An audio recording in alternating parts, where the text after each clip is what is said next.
just wrote this last night. I was laying in Dave's bed last night when I got here, and there was a beautiful violin playing in the background. Yeah, thank you, Kylie. It made me start thinking about what life really is and how to measure a good life. Is it by age? Is it by things earned? Is it by memories? Is it by happiness? I don't think so, for all these things perish with our body when we go. I think the true measure of a good life is measured by living a life of purpose, service to others, and service to God. These measures last in perpetuity. Dave hit all three of these. First, Dave lived his life with purpose. His purpose was to build others up before himself. Sorry, this is kind of hard.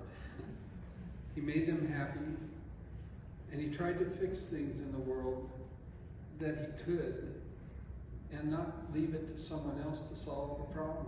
He just jumped in and did it. Second, Dave served thousands of people in every part of the world, be it Alaska, Russia, Honduras, the Philippines. Dave spent his own time and money helping others. He cooked for those that needed food. He built shelters for the people that needed a place to live. He helped build medical facilities for the sick and the injured. Dave's passion was a charity called FaithWorks, and we have the founder here with us today. Thank you. You made his life absolutely amazing.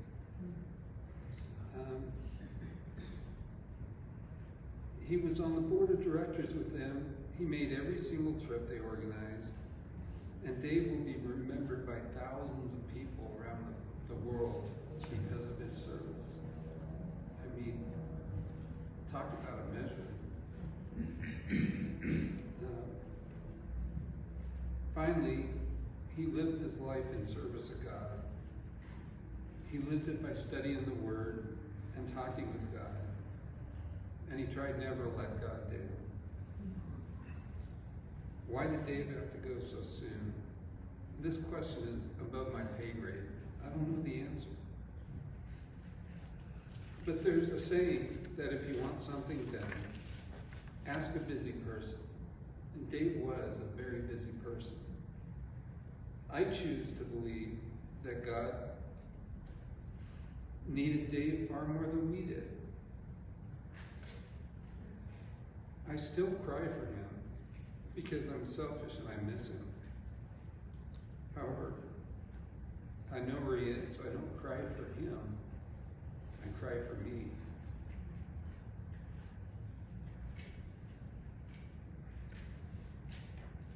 Go with God, my little brother. You've lived a great life and served well. You'll be in our hearts for generations. And then, this is hard. Not the sweaty hands part, just the thinking about my brother. I'm going to leave you with the words of a song I wrote for Dave. I won't sing it because my voice is so bad. It would have half of you ended up with Dave. But it came to me. I was sleeping at his house, and I woke up at 2 in the morning, and I couldn't sleep. And I actually felt him, and the words filled my head, and the music filled my head. So I grabbed my guitar and recorded it just to get it, because if I don't do that, I'll lose it in the morning. So I wrote it down, and here's how it goes. It's called "As My Tears Begin to Rain." I don't think I'm going to get through this without Friday. It's 2 in the morning, and I lay awake in bed. Thoughts of my brother are dancing through my head. Who would have thought, at such a young age, dead, as my tears begin to rain?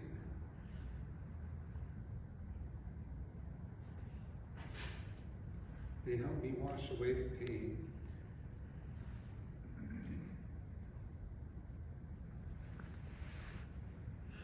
And they help me to stay sane. Only his memories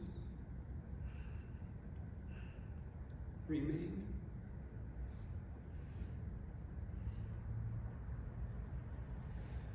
He lived a good life. He served his Father well. He fed the poor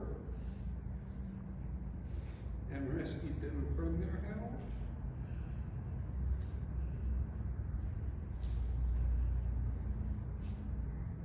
He built them shelters, and now they drink from its well. As my tears begin to rain. I can't get through the rest of the verse, I'm sorry. He said you would not cry for me if you knew where I have gone, but I am selfish. And I cry throughout the song.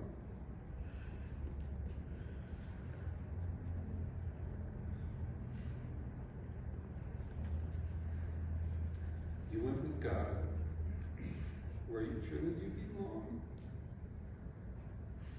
As my tears begin to rain,